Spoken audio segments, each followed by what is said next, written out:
A história completa da morfina, o remédio milagroso e a doença dos soldados. História para dormir. Imagine uma tenda de campanha ao cair da noite. Um lampião oscilando, a lama secando em filetes à entrada, o sussurro do vento trazendo cheiro de antisséptico e sangue.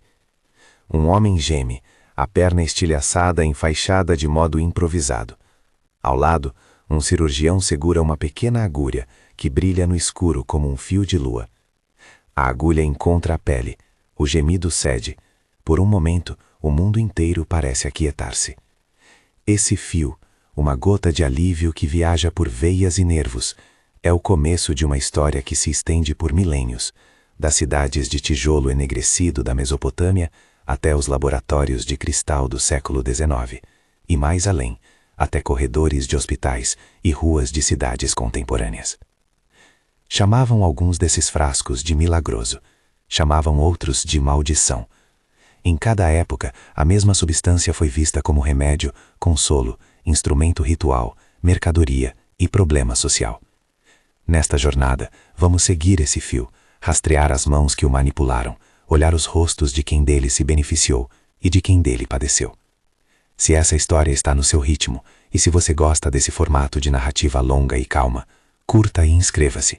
Isso ajuda a manter mais histórias assim. Muito antes de existir a palavra morfina, havia a papoula, e com ela um conjunto de práticas que atravessaram culturas e oceanos. Nas planícies irrigadas da Mesopotâmia e nos mercados do Egito Antigo, o látex extraído da cápsula da papoula era um recurso conhecido, usado como analgésico para dores agudas, como sedativo em rituais, como ingrediente em cataplasmas. Em tábuas de argila, registros de fórmulas medicinais misturam referências a plantas e resinas cuja descrição pode corresponder ao ópio. Na Índia, a mesma planta tem lugar em textos ayurvédicos, onde se encontra já um reconhecimento do seu poder de acalmar e de alterar a mente. Na China antiga, relatos descrevem seu uso em preparações que entram tanto em práticas populares quanto em cerimônias. Essas imagens, templos iluminados por óleo, um sacerdote amassando resina, uma mãe ofertando uma gota de chá para acalmar uma criança, nos lembram que em sua origem, o ópio pertenceu tanto ao sagrado quanto ao prático. Era um remédio caseiro e ao mesmo tempo um elemento de cosmologia. Oferecia alívio para a dor e, em algumas culturas, uma passagem a estados alterados que tinham sentido simbólico. Não era uma substância isolada no sentido moderno, era parte de um repertório de cuidado e de cura em que ervas, resinas e procedimentos conviviam. Atravessando o Mediterrâneo, encontramos referências em textos greco-romanos. Dioscórides descreve receitas que incluem o ópio. Em papiens egípcios como o papiro Ebers, há menção a emplastros que buscam aliviar dores internas. Nas monastérios medievais, as mesmas plantas passam por um filtro. Os conhecimentos antigos são copiados, adaptados, adicionados de novas notas. A farmacopeia ganha forma, e com isso nasce a ideia de um remédio que pode ser padronizado, aquilo que em séculos posteriores se tornaria uma balança e um frasco bem etiquetado. Durante idas e vindas culturais, a virtude do ópio nunca deixou de ser reconhecida, calmante, antidiarreico, analgésico. Mas a forma como a sociedade lidava com seus efeitos mudou. Enquanto algumas comunidades aceitavam usos rituais e medicinais, outras passaram a ver aspectos problemáticos: sedação prolongada, alteração das faculdades mentais, usos recreativos que incomodavam normas sociais. Ainda assim, tudo isso permanecia dentro de um quadro de tradição empírica, onde a substância era conhecida por nomes locais, por receitas e por práticas que transmitiam saberes de geração a geração. Chegamos ao limiar de uma mudança radical quando a química começou a transformar remédios em moléculas isoladas. No começo do século XIX, um jovem farmacêutico alemão chamado Friedrich Wilhelm Adam Serturner fez algo que, aos olhos de seus contemporâneos, parecia uma operação de alquimia moderna. A partir do ópio cru, Serturner extraiu cristais que, segundo ele, continham a essência daquilo que produz alívio.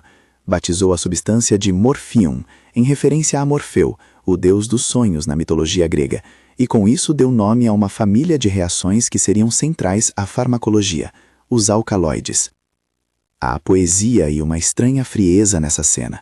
O laboratório de madeira, as mãos cuidadosas, o frasco no qual lentamente aparece um brilho branco. A cristalização é um ponto de virada, porque transforma um complexo, heterogêneo e difícil de padronizar preparado vegetal em algo que se pode pesar, dissolver, medir. A morfina passou a existir como um composto isolado, com propriedades mais uniformes e previsíveis do que o ópio trabalhado na tradição popular. Isso abriu caminho para uma nova medicina, aquela que podia fabricar doses, rotular frascos e vender alívio embalado como produto. O momento de cristalização foi também um momento simbólico. A dor que antes era enfrentada dentro de um leque de práticas passou a ter um antagonista químico definido. Mas, como muitas tecnologias, a morfina tinha uma face dupla. A capacidade de quebrar o sofrimento mais agudo, o que, em tempos sem anestesia moderna, significava a diferença entre suportar um procedimento ou morrer de choque emocional, também trouxe consigo a possibilidade de repetição, de dependência, de transformação dos efeitos desejados em necessidade fisiológica. Para compreender como a morfina age e por que ela tem esse poder tão intenso sobre o corpo e a mente, inventaremos uma imagem. Pense no sistema nervoso como uma rua cheia de fechaduras e chaves. Os mensageiros químicos, os neurotransmissores, são chaves que se encaixam em fechaduras chamadas receptores. Entre essas fechaduras, existe uma família que, quando aberta, reduz a sensação de dor e produz bem-estar. São os chamados receptores mu. A morfina é uma chave que se encaixa muito bem nessas fechaduras. Quando ocupa esses locais, ela diminui a dor, altera o humor, produz relaxamento. Mas o sistema não é estático. Com o tempo, se a mesma chave for usada sempre, as fechaduras mudam um pouco. Há menos sensibilidade, outras vias tentam compensar, e a pessoa precisa de mais da mesma substância para obter o mesmo alívio. Esse processo é o que chamamos de tolerância. Paralelamente, o corpo aprende a funcionar com a presença da droga. Quando ela falta, surgem sintomas que fazem o indivíduo procurar novamente o alívio: a dependência. Essa explicação, simples e imprecisa por necessidade de sintonia com a voz da narrativa noturna, basta para iluminar um ponto crucial. A morfina não é apenas uma pílula que faz doer menos. É um agente que interage profundamente com circuitos biológicos que regulam dor, recompensa e afeto. É por isso que, em situações de extremo sofrimento físico, ela é inestimável. E é por isso também que, em contextos de uso prolongado e sem supervisão adequada, ela pode transformar um remédio em uma necessidade que supera outras prioridades. A partir do momento em que a morfina deixou de ser um cristal experimental e passou a circular em frascos padronizados, outras tecnologias começaram a acelerar sua difusão. Uma invenção modesta e prática mudou radicalmente não só a velocidade de ação do composto, mas também o modo como médicos e pacientes viviam a experiência do alívio: a seringa hipodérmica. Dois nomes surgem como protagonistas dessa pequena revolução técnica: o francês Charles Pravaz e o escocês Alexander Wood. Em meados do século XIX, ambos desenvolveram dispositivos que permitiam injetar substâncias diretamente sobre a pele, uma técnica que reduzia o tempo entre aplicação e efeito e tornava possível doses menores com efeitos mais imediatos. Visualize então um consultório de vila: um frasco de vidro âmbar rotulado à mão, uma seringa de latão e vidro, a respiração contida do paciente. A agulha perfura, o líquido entra, a dor recua em questão de minutos. Para uma cirurgia sem anestesia completa, para uma ferida de guerra, para o desespero de uma mãe diante da febre de um filho, aquilo era quase uma magia médica. A agulha encurtou distâncias entre sofrimento e alívio, mas também encurtou a distância entre uso ocasional e uso repetido. A rapidez com que a droga atuava fazia com que o impacto sobre os circuitos cerebrais fosse mais intenso. Para algumas pessoas, isso acelerou o curso rumo à tolerância e à dependência. As guerras do século XIX foram espaços de tecnologia e moral ambivalentes. A Guerra da Crimeia, na primeira metade do século, ofereceu um cenário em que a morfina e os cuidados de enfermagem se encontraram com a brutalidade moderna do conflito. Em tendas que obedeciam a linhas improvisadas, enfermeiras como Florence Nightingale introduziram práticas de asepsia, organização e cuidado que reduziram mortes por infecção. Ao mesmo tempo, o sofrimento era tão óbvio que a morfina tornou-se ferramenta indispensável para acalmar ferimentos expostos e o horror psicológico de ver amigos tombarem. Um médico da época poderia relatar com um tom quase culpado como a arte de salvar a vida também carregava consigo o germinar de uma nova fragilidade. Soldados que, ao final do conflito, carregavam feridas visíveis e um tipo de ferida invisível, aquela que se ocultava na busca contínua pelo alívio. Na Guerra Civil Americana, a experiência ampliou-se em escala. Os sistemas de ambulância reorganizados por Jonathan Letterman e a atuação dos cirurgiões fizeram com que a morfina fosse largamente empregada para procedimentos e para manter soldados vivos em condições inimagináveis de campo. O resultado foi uma população de veteranos que, ao voltar para casa, encontrava-se com dependências que a sociedade ainda não sabia nomear nem tratar.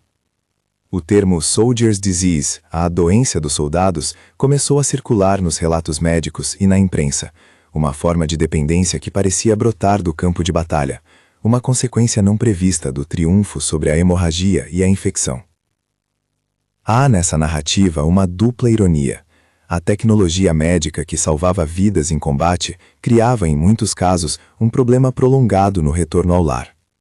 Homens que deviam ser celebrados pelo sacrifício encontravam-se lutando contra uma necessidade que alterava relações e possibilidades. A sociedade da época ainda estava aprendendo a distinguir entre vício moral e condição médica. As respostas variaram entre caridade, estigmatização e tentativas de intervenção que muitas vezes misturavam ajuda com represália. Enquanto isso, as farmácias domésticas, os chamados patent medicines, proliferavam nas cidades e vilarejos do Ocidente. Frascos de xarope, elixires para crianças, tônicos fortificantes, muitos continham opiáceos em concentrações variáveis, vendidos sem receita e apresentados como cura para febres, cólicas ou insônia. Para mulheres, cuja experiência médica e social nem sempre permitia acesso a cuidados formais, esses tônicos eram uma alternativa conhecida e, em muitos casos, essencial para enfrentar dores e dificuldades diárias. Crianças também foram expostas a preparados que hoje consideraríamos inaceitáveis. Esse uso doméstico ampliou a base de pessoas com exposição prolongada aos opiáceos e complicou o problema. Quando o remédio estava em todas as prateleiras, as fronteiras entre uso terapêutico, recreativo e dependente tornaram-se porosas. Ao mesmo tempo em que as prateleiras se enchiam, o campo científico continuava a avançar. A padronização de princípios ativos permitiu que a medicina se tornasse mais uma disciplina baseada em doses e medidas. Laboratórios se especializavam em produzir lotes de substância com pureza crescente. A indústria farmacêutica nascente via oportunidades tanto para desenvolver anestésicos mais eficazes quanto para ampliar mercados. Em fábricas frias de vidro e aço, a morfina deixava de ser apenas o remédio do boticário e transformava-se em produto industrial, pronto para viajar por navios e trens até hospitais e residências. Nessa transição, surgem perguntas que atravessam toda a história. Quem decide quando o alívio vale o risco? Como equilibrar a urgência de aliviar uma dor aguda com a prudência de evitar dependências crônicas? A resposta não é técnica apenas, é política, econômica, ética. Em muitas ocasiões, as escolhas foram tomadas mais por necessidade imediata do que por previsões de longo prazo. Em outras, por interesses de mercado ou por pressões culturais que valorizaram a produtividade em detrimento da paciência para cuidados prolongados. A narrativa da morfina até aqui já nos deu personagens e cenas que parecem contraditórias. O cirurgião na tenda que salva um homem e o mesmo homem que, anos depois, luta para se readaptar. O pesquisador que, com paciência quase obsessiva, tira cristais de um composto bruto e, sem intenção conspiratória, muda a forma como gerações vão lidar com a dor. O farmacêutico que pesa frascos numa prateleira enquanto mães procuram um elixir para a insônia do filho. Cada uma dessas imagens carrega ternura e melancolia, um reconhecimento de que o conhecimento humano sempre traz consigo consequências múltiplas.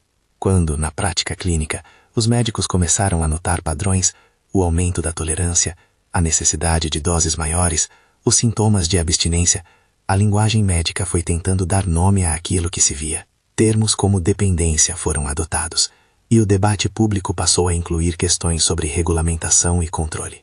Alguns defenderam restrições para proteger populações vulneráveis, outros advertiram contra a proibição absoluta, lembrando que para muitos a morfina era a diferença entre existir em dor e existir com dignidade. Ainda havia e haveria muitas ações institucionais e legais que buscariam regular esse mercado e essa prática. Mas essa é a história que se desdobra a partir de certas viradas técnicas, a cristalização, a serinha, a guerra. Entre esses pontos, desenham-se também trajetórias humanas que não se encerram em balaustradas de datas e leis. Eles prolongam debates que chegariam ao século XX e XXI. Como gerir uma droga que é simultaneamente um dos mais potentes analgésicos disponíveis e um agente de potencial dependência? Antes de avançarmos para as respostas legislativas, para as mutações químicas que dariam origem a compostos como a heroína e para as ondas recentes que transformaram comunidades inteiras, é importante permanecer por um momento nas cenas que pavimentaram esse caminho. Olhemos novamente para a tenda de campanha. A mão do cirurgião, cansada mas firme, o lampião que finge por um momento que o mundo está em ordem, o soldado que encontra silêncio depois do gemido. Aquela pequena luz não apagou apenas a dor daquele instante. Acendeu, inadvertidamente, uma série de consequências que atravessariam gerações. Ainda em meados do século XIX, as discussões eram, em muitos casos, locais e práticas. Médicos, farmacêuticos e familiares lidavam com casos concretos, como ajustar doses, como tratar alguém que já se habituara aos efeitos da droga. Havia no campo médico, apesar de alguma resistência, uma sensação de progresso. Agora podia-se controlar cirurgias, acalmar pacientes terminais, dar conforto onde antes não havia. Mas havia também o reconhecimento embrionário de que era preciso institucionalizar certos limites, padronizar receitas e avaliar riscos com um olhar mais amplo. Entre as figuras que passaram por esses debates, alguns nomes voltam com insistência nas narrativas. Mulheres que cuidavam nos hospitais, médicos que montaram sistemas de ambulância para levar feridos do campo para instalações médicas, farmacêuticos que tentavam transformar receitas empíricas em fórmulas reprodutíveis. Essas figuras não são apenas notas de rodapé, são os veios através dos quais a morfina transita entre ciência e sociedade. É difícil separar os avanços técnicos das escolhas éticas. Cada passo em direção à eficácia abriu quase que automaticamente campos de incerteza moral. Ao nos aproximarmos do fim desta sessão, a sensação que fica é a de que a morfina é um espelho da modernidade médica, capaz de enfatizar a compaixão em atos rápidos de alívio e, ao mesmo tempo, de revelar limites institucionais e pessoais quando o uso escapa ao controle. A próxima etapa dessa história nos leva menos aos laboratórios e mais às prateleiras, às leis e às decisões coletivas. Como sociedades começaram a regulamentar remédios, a rotular perigos e a construir políticas que equilibrassem alívio e prevenção de dano. Mas antes dessa travessia mais institucional, convém acompanhar uma história concreta que ajuda a entender por que o termo Soldier's Disease pegou entre jornalistas e médicos. Pense em um pequeno vilarejo do interior no pós-guerra civil. Homens que retornaram com medalhas, mulheres que tentam recompor lares e aqueles cuja presença física não denuncia a luta que travam para manter o emprego, a família, a dignidade. Alguns desses veteranos vinham a consumir morfina diariamente. Outros haviam substituído a morfina por outros opiáceos que a farmácia introduzia. As discussões médicas passaram a documentar padrões de comportamento, sintomas de abstinência e estratégias de tratamento. Tudo ainda muito experimental, muitas vezes compassivo, outras vezes punitivo. Nessas observações se anunciam também tensões que viriam a se tornar centrais. A diferença entre tratar alguém com compaixão e tratar a dependência como crime. A dificuldade de distinguir uso legítimo de remédio do uso que se torna prejudicial a outras esferas da vida. A presença de desigualdades que tornam certos grupos mais vulneráveis às consequências do abuso de substâncias. Nada disso será resolvido de modo simples. O fio que une o cristal de Sir Turner ao gemido da tenda continua estendido, atravessando hospitais, prateleiras de farmácia, quartéis e domicílios. No ponto em que paramos, estamos ainda em transição entre a invenção técnica e as primeiras formas de resposta social. Em breve as cenas se expandirão. Passaremos por legislações que tentaram trazer ordem a um mercado caótico, por inovações químicas que tentaram aperfeiçoar ou contornar os efeitos da morfina, por ondas epidêmicas que remodelaram políticas públicas. Mas por ora, permaneçamos com a imagem noturna da tenda e do vidro cristalino, duas faces da mesma moeda, e com a pergunta que pulsa em silêncio.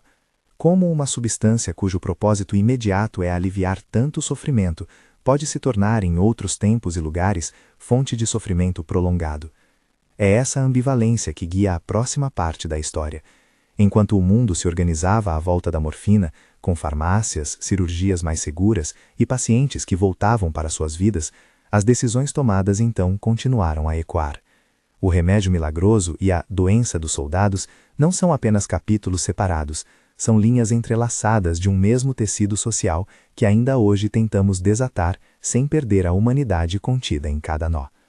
A ambivalência que encontramos no lampião da tenda e no frasco de cristal continuou a ecoar por todo o século XX, com idas e vindas entre inovação técnica e reação social. No limiar do novo século, enquanto os laboratórios faziam da morfina e de seus parentes moléculas cada vez mais manipuláveis, o mundo assistiu a mais uma tentativa de domar a dor por meio da química, e a essa tentativa seguiu-se outra lição amarga sobre os limites do controle humano. No final do século XIX, não muito depois de Sir Turner ter retirado do ópio o cristal que batizou com o nome de Morfeu, químicos e farmacêuticos exploravam rotas para modificar aquela estrutura básica. Uma dessas modificações resultaria numa substância que por um breve período seria saudada por alguns como um substituto mais seguro à morfina, a heroína. A história química da heroína é complexa. Já no século XIX, haviam sido feitas tentativas de acetilação da morfina, e em 1898, uma firma farmacêutica europeia começou a produzir um diacetilado da morfina que recebeu atenção por suas propriedades aparentemente mais potentes e mais rápidas, qualidades que num primeiro momento pareceram vantajosas em anestesia e em certos usos terapêuticos. Com o tempo, porém, ficou claro que esses ganhos imediatos carregavam custo, uma capacidade de produzir dependência tão forte quanto, ou mesmo maior, que a da morfina. Da química à lei, a virada para o século XX trouxe novas formas de tentar organizar um mercado e proteger população. Nos Estados Unidos, a Pure Food and Drug Act de 1906 foi um primeiro esforço significativo para regular a rotulagem e a composição dos produtos vendidos como remédios, impondo transparência nas prateleiras e reduzindo a circulação incontida de elixires, cujo conteúdo real muitas vezes era um mistério. Pouco depois, pressões em nível internacional começaram a se articular em torno do comércio de ópio e seus derivados. A International Opium Commission, reunida em 1909 em Xangai, e a Convenção Internacional sobre Ópio de 1912 tentaram traduzir em acordos a crescente preocupação global sobre produção, distribuição e uso. Essas iniciativas, embora imperfeitas, foram passos concretos na direção de uma governança internacional do problema. Nos Estados Unidos, a resposta legislativa que marcou profundamente as décadas seguintes foi o Harrison Narcotics Tax Act de 1914. Apresentado como um imposto regulatório sobre a produção e distribuição de opiáceos e cocaína, o ato teve, entre outros efeitos, o de criminalizar parte do comércio e de transformar a relação entre médicos, pacientes e farmácias. O que era em grande medida uma tentativa de controle fiscal, acabou por se imbricar em uma matriz punitiva que muitas vezes confundiu dependência com crime. O resultado foi ambíguo. Por um lado, reduziu o acesso descontrolado. Por outro, empurrou muitos usuários para margens onde o cuidado médico se tornou mais distante. A passagem pelo século XX marca também uma sequência de respostas farmacológicas que tentaram resolver problemas criados por medicamentos anteriores. Em alguns momentos, a estratégia foi substituir uma substância por outra supostamente menos perigosa. Em outros, foi criar agonistas parciais ou alternativas sintéticas que oferecessem perfil farmacológico diferente. A metadona, criada na Alemanha na década de 1930 por Max Bockmühl e Gustav Erhard como parte de pesquisas por um analgésico sintético, é um exemplo paradigmático. Desenvolvida inicialmente no contexto de pesquisa farmacêutica industrial, encontrou nas décadas seguintes um novo papel como terapia de substituição, uma medicação administrada sob supervisão que poderia reduzir sintomas de abstinência e diminuir a busca por opiáceos ilícitos, funcionando como ferramenta de cuidado em programas de tratamento. Esse movimento de substituição não é linear nem desprovido de controvérsia. Enquanto a metadona mostrou-se útil em reduzir danos quando administrada em programas estruturados, gerou também debate sobre substituição de vício, estigma e modelos de cuidado. Nos anos que se seguiram, outras medicações foram desenvolvidas para seu uso no tratamento de transtorno por uso de opioides. A buprenorfina, por exemplo, ofereceu perfil farmacológico que combina agonismo parcial no receptor mu com antagonismo em outros locais, dando mais uma opção terapêutica. O arsenal farmacológico cresceu, mas a disponibilidade e a aceitação dessas terapias variaram enormemente segundo contextos sociais, políticas de saúde e estigmas. Ao longo do século XX, as guerras continuaram a desempenhar papel ambíguo na história dos opiáceos. Se por um lado os conflitos levaram à necessidade urgente de alívio para feridos e ao uso generalizado de analgésicos, por outro serviram de catalisadores para debates sobre responsabilidade social, cuidado pós-batalha e reintegração de veteranos. Em cada grande conflito que atravessou o mundo moderno, médicos e enfermeiros enfrentaram dilemas parecidos com os daquela tenda da Guerra da Crimeia: salvar uma vida, acalmar um corpo em dor e, por vezes, sem perceber, plantar as sementes de uma dependência que só se revelaria depois. O termo Soldier's Disease permaneceu como um marcador histórico dessa experiência, um lembrete de que toda vitória terapêutica pode gerar efeitos imprevistos. Voltando ao campo da farmacologia, vale aprofundar um pouco a forma como a morfina e seus congêneres atuam no corpo, pois entender essa interação ajuda a compreender por que os ciclos de alívio e de dependência se repetem. Além da imagem das fechaduras e chaves já usada, convém acrescentar que a morfina é processada pelo fígado e que na circulação ela se transforma em metabólitos distintos. 2 desses metabólitos merecem atenção: a morfina 6-glucuronídeo, que é ativo e pode contribuir para efeito analgésico prolongado, e a morfina 3-glucuronídeo, que em algumas circunstâncias pode produzir efeitos adversos neurológicos. Essas nuances bioquímicas ajudam a explicar variações individuais na resposta ao medicamento, porque uma mesma dose pode produzir alívio em alguém e confusão ou excitação em outro, porque a mesma pessoa pode responder de forma diferente ao longo do tempo. A farmacocinética, a forma como o corpo recebe, transforma e elimina uma substância, e a farmacodinâmica, como a substância age nos alvos celulares, juntas moldam a trajetória clínica: alívio, tolerância, dependência, possível hiperalgesia. A hiperalgesia induzida por opioides é um conceito que merece ser tratado com cuidado, porque muitas vezes é pouco compreendido fora dos círculos clínicos. Em termos simples, em alguns casos o uso crônico de opioides pode paradoxalmente aumentar a sensibilidade à dor. É como se ao longo do tempo a rua das fechaduras se reorganizasse de tal modo que o próprio sistema de sinalização da dor ficasse mais alerta. Esse fenômeno não é inevitável e não acontece com todas as pessoas, mas está entre os mecanismos biológicos que complicam a gestão do tratamento da dor a longo prazo. Ao avanço científico, somou-se no final do século XX e início do XXI uma mudança profunda no padrão de prescrição de analgésicos. Em contextos como o dos Estados Unidos e de alguns países europeus, a partir das décadas finais do século XX, houve uma intensificação das prescrições de opiáceos para a dor crônica não cancerígena, em parte impulsionada por movimentos que buscavam tornar a dor um sinal crítico a ser tratado e por práticas comerciais que expandiram o mercado de analgésicos. Essa combinação aumentou a disponibilidade de opiáceos na comunidade e alterou a paisagem epidemiológica. Mais prescrições significaram mais potencial de exposição prolongada, tolerância e transição para mercados paralelos quando o acesso médico se estreitava. Da prescrição ao mercado ilícito, o caminho foi marcado por ondas distintas que hoje costumamos descrever em 3 fases. A primeira onda começou com o aumento das prescrições e foi acompanhada por crescimento nas overdoses relacionadas a medicamentos prescritos. A segunda onda, que emergiu quando o controle e o custo do fornecimento de opiáceos prescritos se tornaram mais restritivos, trouxe o deslocamento para a heroína e outros opiáceos não prescritos. A terceira onda, atual e particularmente devastadora, envolve opioides sintéticos altamente potentes, como o fentanil e seus análogos, que começaram a dominar parte do mercado ilícito por sua elevada potência e baixo custo de produção. Essas ondas não são rígidas em fronteiras temporais, nem igualitárias em todos os países, mas ajudam a entender como mudanças na regulação, na oferta e na demanda interagem para produzir crises de saúde pública. Fentanil e seus análogos merecem uma explicação cuidadosa, porque eles ilustram como pequenas mudanças químicas têm efeitos sociais enormes. Sintetizado pela primeira vez no meio do século XX e utilizado inicialmente em medicina para anestesia devido à sua potência e perfil farmacológico, o fentanil é centenas de vezes mais potente que a morfina. Em contextos laboratoriais controlados, isso é vantajoso. Doses pequenas produzem efeito anestésico confiável.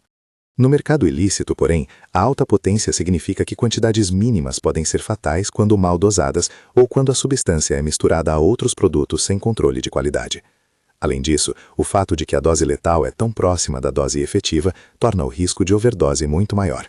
Nos últimos anos, a presença de fentanil em lotes de heroína e em outras misturas tem impulsionado um aumento dramático nas mortes por overdose em vários países.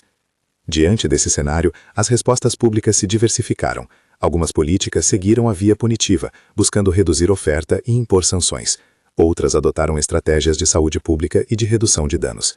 Entre essas últimas, há exemplos que merecem atenção pelo conjunto de resultados alcançados. Portugal, por exemplo, em 2001 descriminalizou o consumo de drogas para uso pessoal e investiu fortemente em tratamento, apoio social e redução de danos. A transição não foi mágica. Ela exigiu políticas públicas coordenadas, financiamento e mudança cultural. Mas os resultados, em indicadores como redução de mortes por overdose e diminuição de novas infecções por HIV associadas ao uso de drogas injetáveis, são frequentemente citados como evidência de que políticas baseadas em saúde pública podem ser eficazes. A Suíça representou outro experimento interessante com programas de redução de danos. Com instalações de consumo supervisionado e programas de troca de seringas, o país criou espaços nos quais as pessoas que usam drogas podem acessar cuidados, reduzir riscos de infecções e receber encaminhamento para tratamento quando desejarem. Essas intervenções não eliminaram o consumo, mas mitigaram muitos dos danos associados a ele e abriram canais de diálogo entre margens muitas vezes conflitantes da sociedade. No Canadá, políticas recentes têm combinado provisão de naloxone, expansão de tratamentos assistidos por medicamentos e, em alguns locais, programas de safe supply, que tentam oferecer alternativas reguladas e de qualidade a uma oferta ilícita cada vez mais tóxica. A naloxone, desenvolvida no meio do século XX, tornou-se uma ferramenta crucial de emergência. Como antagonista opioide, ela pode reverter uma overdose quando administrada a tempo, salvando vidas em contexto de rua, em casa ou em ambulância. A distribuição massiva de naloxone a pessoas que usam drogas, a familiares e a profissionais de saúde é hoje parte das estratégias de resposta à crise. Essas intervenções práticas ilustram uma lição que atravessa toda a história da morfina. Soluções técnicas sozinhas, uma nova molécula, um remédio substituto, uma proibição rígida, raramente resolvem problemas sociais complexos sem um tecido de políticas públicas, cuidado e prevenção. Uma farmacopeia mais rica precisa caminhar junto com sistemas de saúde que ofereçam acompanhamento, com redes de apoio social que mitiguem os fatores que tornam pessoas vulneráveis ao uso problemático e com práticas que reconheçam a dignidade de quem vive com transtorno por uso de opioides. Não devemos, porém, idealizar as alternativas. Cada política tem custos e limites. Programas de metadona exigem estrutura e supervisão. Iniciativas de redução de danos às vezes enfrentam resistência política e moral. Políticas de descriminalização precisam ser acompanhadas por serviços robustos, para que não se limitem a simplesmente tirar um estigma do papel sem oferecer apoio efetivo. A história mostra que a compaixão institucional exige investimentos e coragem política, e que medidas puramente punitivas costumam empurrar problemas para a clandestinidade, onde riscos e mortalidade aumentam. Ao olhar para as comunidades afetadas, é crucial manter uma linguagem que preserve a dignidade das pessoas. Evitar estigmas não é mero gesto retórico, é condição para que o cuidado chegue. Chamar de transtorno por uso de opioides, aquilo que antes era reduzido a rótulos morais, abre caminho para tratamentos baseados em evidência, para a oferta de suporte e para políticas que tratem o problema como questão de saúde pública. Ao mesmo tempo, reconhecer os efeitos devastadores das overdoses e das separações familiares que a dependência pode causar exige honestidade e ação. O balanço entre compaixão e responsabilidade social é o nó que a sociedade continua a tentar desatar. Ao nos aproximarmos da era contemporânea, há outras camadas a considerar: a globalização dos mercados farmacêuticos, o papel das regulações internacionais e a crescente capacidade de síntese de opioides em laboratórios clandestinos. Tudo isso torna a dinâmica mais complexa. Medicamentos que em uma década eram estritamente regulamentados podem, em outra, vazar para circuitos ilícitos. Substâncias legais em determinado contexto podem ser imediatamente substituídas por análogos sintéticos mais potentes quando a oferta é reprimida. Isso reforça a ideia de que não existe solução única. Políticas de suprimento precisam coexistir com políticas de procura, prevenção, tratamento, reinserção social. Há ainda um campo de esperança que cresce em paralelo às crises. A ciência e a prática clínica continuam a desenvolver alternativas para o manejo da dor e para o tratamento do transtorno por uso de opioides. Pesquisas sobre novos analgésicos, sobre moduladores do receptor mu que preservem o alívio sem acionar os circuitos de dependência, sobre terapias combinadas que unem farmacologia e psicossocial, representam caminhos promissores. Além disso, a expansão de acesso a serviços de saúde mental, a integração de cuidados primários com programas de redução de danos e o reconhecimento do papel dos determinantes sociais da saúde, moradia, emprego, redes de suporte, indicam que o enfrentamento do problema é multidimensional. Retornemos por um momento às imagens íntimas que abriram esta história: o frasco de vidro sobre a estante, a seringa brilhando na palma de uma mão, o enfermeiro que ajusta uma dose. Hoje, em hospitais e serviços de cuidados paliativos, a morfina continua a ser uma peça fundamental para oferecer conforto a pacientes em dor intensa e terminal. Nesses contextos, usada com competência e sensibilidade, ela realiza o que foi prometido desde as tábuas de argila. Alivia, permite uma separação mais suave, reduz sofrimento. É justo lembrar que a mesma molécula que foi meio de dependência também é, para muitos, instrumento de compaixão final. Essa dupla natureza pede responsabilidade, protocolos clínicos sensíveis, comunicação honesta com pacientes e famílias e políticas que garantam acesso para quem precisa, sem, ao mesmo tempo, negligenciar a prevenção do uso problemático. No plano coletivo, a lição talvez seja menos sobre encontrar uma bala de prata farmacológica e mais sobre cultivar instituições que consigam equilibrar alívio e prevenção de dano. Isso envolve formação de profissionais para manejar dor crônica e terminal, financiamento de programas de tratamento baseados em evidência, estratégias de redução de danos acessíveis e políticas de regulação que reconheçam as complexidades sociais e econômicas envolvidas. Também exige humildade histórica, entender que cada solução técnica carrega efeitos não antecipados e que as escolhas presentes moldarão as experiências de gerações futuras. A história da morfina é, afinal, um espelho.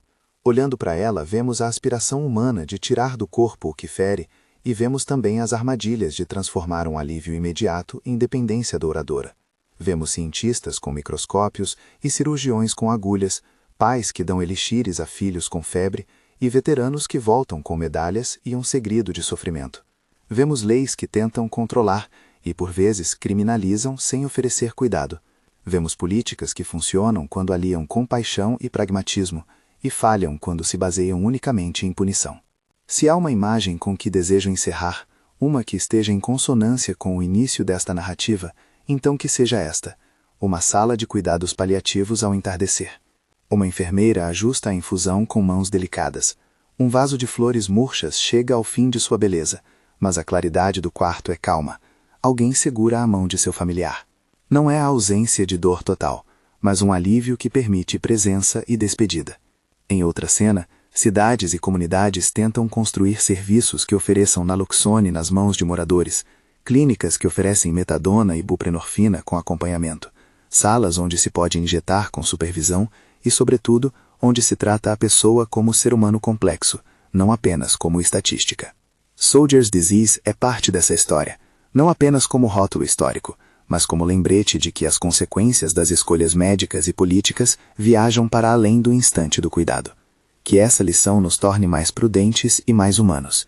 Que ao inventarmos novas chaves para as fechaduras da dor, aprendamos a ler as cidades de fechaduras em que vivemos, para que possamos combinar ciência, ética e cuidado, de modo a minimizar danos e maximizar compaixão. Se essa história tocou você de alguma forma, compartilhe nos comentários onde está escutando, e que outro tema gostaria que explorássemos. Em nome daqueles que buscaram alívio e daqueles que deram cuidado, que possamos manter uma memória que não romantize nem demonize, mas que nos permita agir com sabedoria. Boa noite.